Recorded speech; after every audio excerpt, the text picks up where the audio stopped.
BRICS summit हो रही है कजान रशिया के अंदर। प्राइम मिनिस्टर मोदी जो भारत के हैं, सबसे पहले तो पीएम मोदी की मीटिंग है अलग से प्रेसिडेंट पुतिन के साथ।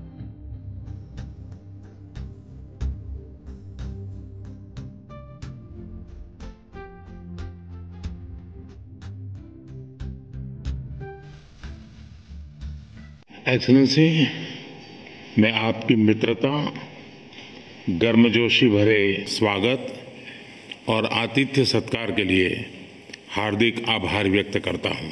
जैसा कि आप सब जानते हैं कि पाकिस्तान ने भी अप्लाई किया हुआ है ब्रिक्स के लिए, तो क्या इंडिया इस बार पाकिस्तान को अलाउ करेगा कि पाकिस्तान भी ब्रिक्स का पार्ट हो? सोते हुए सपने देखने का नहीं होंगे। लेकिन पुतिन ने एक बहुत बड़ी बात कह दी, पुतिन ने तारीफ कर दी, बोला कि मोदी जी सिर्फ एक ही हेड ऑफ स्टेट हैं पूरी दुनिया के जो ये कोशिश कर रहे हैं कि यार ये लड़ाई खत्म हो जाए। У нас такие отношения, что я считал, что вы и так все понимаете.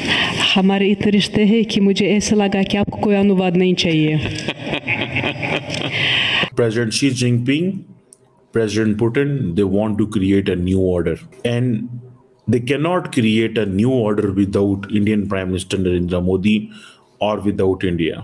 लिहाजा पाकिस्तान एक लंबे अरसे से ख्वाहिशमंद है कि पाकिस्तान भी ब्रिक्स का पार्ट हो, लेकिन इंडिया हर बार पाकिस्तान को ब्लॉक कर देता है। बजाओ ताली! इंडिया ब्रिक्स जैसे जो समिट्स होते हैं, ब्रिक्स जैसी जो एक प्लेटफॉर्म होते हैं, उसमें इंडिया अमेरिका को यह दिखाने की कोशिश करता है कि देखो यार, हमें तुम ना पाकिस्तान मत समझना। अब मैं बताता चलूं, हमारे मुल्क के हालात बहुत अच्छे हैं अल्हम्दुलिल्लाह। हम यहाँ पर खाते पीते रहते हैं। हमारे दुनिया पाकिस्तान में सबसे महंगी गाड़ी हमारे पास, अच्छा, सबसे बेहतरीन इकोनॉमी हमारे पास मौजूद है। सिर्फ हमारी थोड़ी सी सियासत में थोड़े से इश्यूज हैं, वो कल ठीक हो जाए। हम आए दिन IMF के पास क्यों भागते रहते? वेस्ट को ऐसे देखा जा रहा है कि वेस्ट के लिए ये एक थ्रेट है, क्योंकि प्रेसिडेंट पुतिन इस वक्त ये समिट इसलिए करवा रहे हैं कि वो एक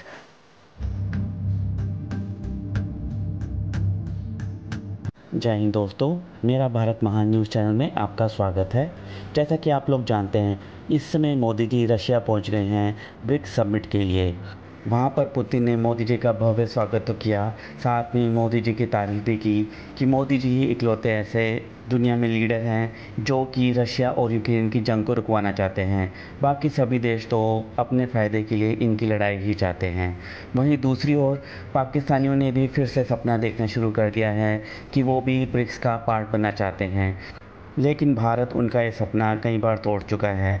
जो देश हमारे देश में दहशतगर्दी फैलाता है, उसको हम अपने साथ कैसे मिला सकते हैं? जब तक दहशतगर्दी उनकी तरफ से बंद नहीं होगी, तब तक कोई टॉक्स नहीं होंगी और ना ही उन्हें किसी भी ग्रुप में शामिल किया जाएगा। आपको क्या लगता है? अपनी राय भी आप हमें कमेंट कर ज़रूर बताइए। तो चलिए दोस्तों, इसी टॉपिक पर देखते हैं पाकिस्तानी मीडिया का रिएक्शन। और वीडियो शुरू करने से पहले आपसे रिक्वेस्ट है, अगर आप चैनल पर नए हैं तो चैनल को सब्सक्राइब करके बेल नोटिफिकेशन के बटन को ज़रूर दबाइए। तो शुरू करते हैं आज का वीडियो। जय हिंद, जय भारत। एक्सेलेंसी, मैं आपकी मित्रता, गर्मजोशी भरे स्वागत और आतिथ्य सत्कार के लिए हार्दिक आभार व्यक्त करता हूं।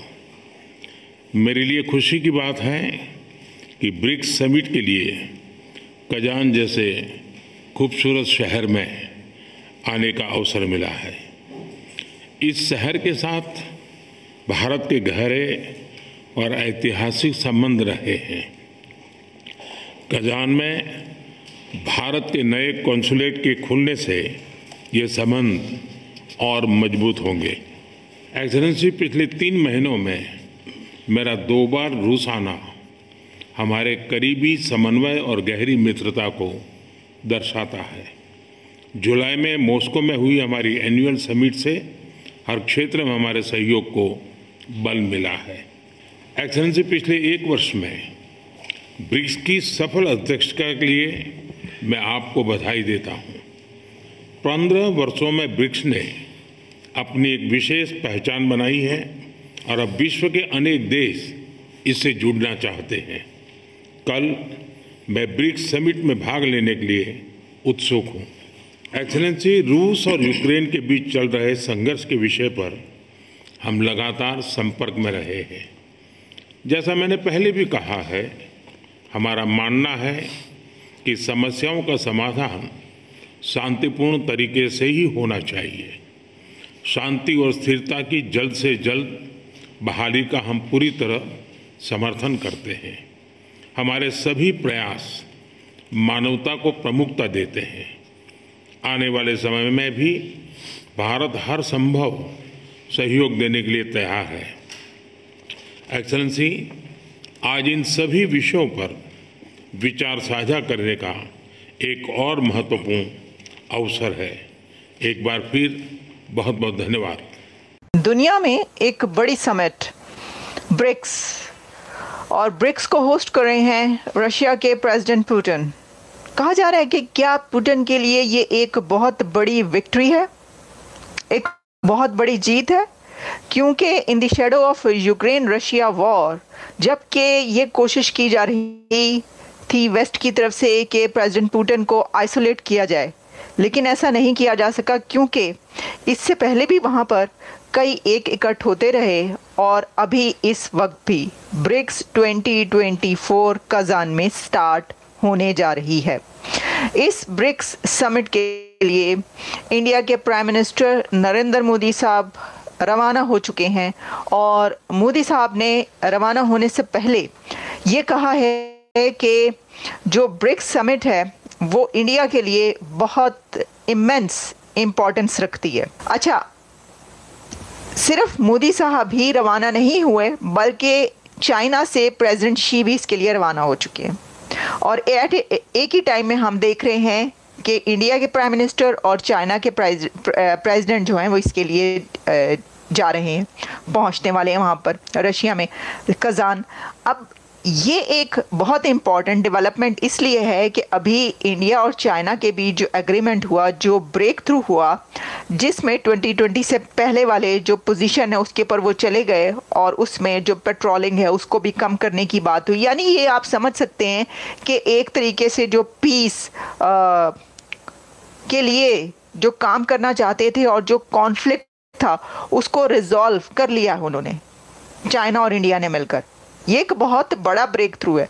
इंडिया के प्राइम मिनिस्टर नरेंद्र मोदी का और इंडिया का एक ही स्टांस है कि वो मुल्क जो हमारे मुल्क में आके दहशतगर्दी करे, हमारे लोगों को मारे, हम उनके साथ एक टेबल पे नहीं बैठ सकते।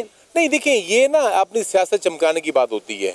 हमारा कौन सा दहशतगर्द वहाँ गया, कभी आज तक प्रूफ ही नहीं कर सके। हाँ, माजरत के साथ एक बात मैं आपको बताता चलूँ, ऑन रिकॉर्ड बता रहा हूँ, अभी बल्कि रिसेंटली 3 दिन पहले मीडिया के अंदर, बल्कि इवन के कनाडा ने उनकी एम्बेसी को क्लोज करके उनको फौरन शटअप कॉल दी कि आप हमारा मुल्क छोड़ दें। तो ये हमने तो नहीं किया ना। अब इसमें हम मुसलमान तो या पाकिस्तान तो नहीं था, मकसद सिर्फ इतना ही है दीदी के ये जो दुनिया है ना एक तबाही के दाने पे खड़ी हुई है। अगर हम मिलकर एक दूसरे को समझ लें तो मैं समझता हूँ ऐसा कभी हो ही नहीं सकता। बाकी हमें ये रोक सकते हैं, नहीं रोक सकते। देखें, हम ना किसी के लिए बुरा सोचते हैं और ना हम कहते हैं हमारे लिए कोई बुरा सोचे।